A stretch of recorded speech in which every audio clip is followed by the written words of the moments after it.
Les résidents de Monaco-Ville et les touristes l'ont peut-être déjà croisée. Elle roule à faible allure, en moyenne 15 km/h et sa forme est originale. Cette toute nouvelle navette est une véritable révolution ici en Principauté car il s'agit du tout premier véhicule électrique autonome.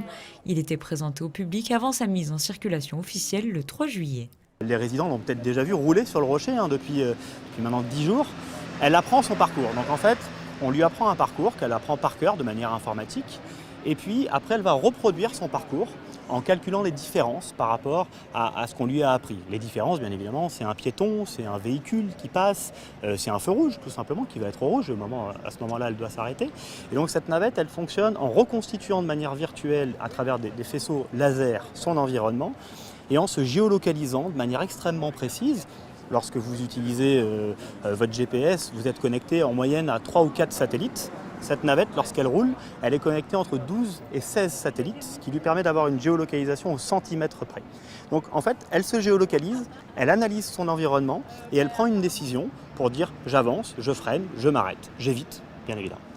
L'accès est gratuit et elle dessert 4 arrêts, la place du Palais Princier, la cathédrale, le musée océanographique et la place de la Visitation, des lieux clés pour les touristes.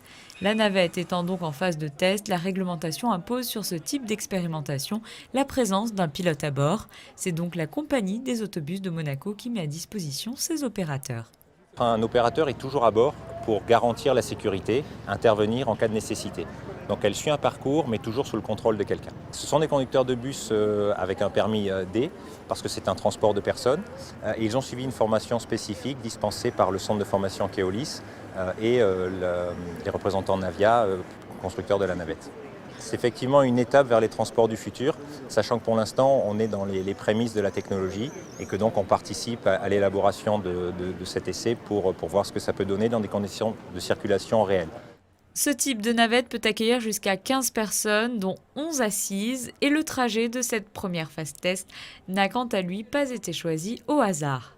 Le parcours est assez simple, il est unidirectionnel, le tour qu'on va faire, donc il y a assez peu de croisements de véhicules, mais il a énormément de caractéristiques très intéressantes pour notre apprentissage. Par exemple, on va pouvoir bien tester et recueillir beaucoup de données sur la qualité du réseau GPS en Principauté, sur la capacité de la navette à bien naviguer dans des routes assez étroites, en présence d'une forte fréquentation piétonne. Et en fait, tous ces enseignements, c'est pour travailler le temps long en termes de mobilité. Si ce premier test est concluant, la navette prendra ensuite la direction du Larvoto pour le mois de septembre et d'octobre pour cibler cette fois-ci un autre type de public, les congressistes.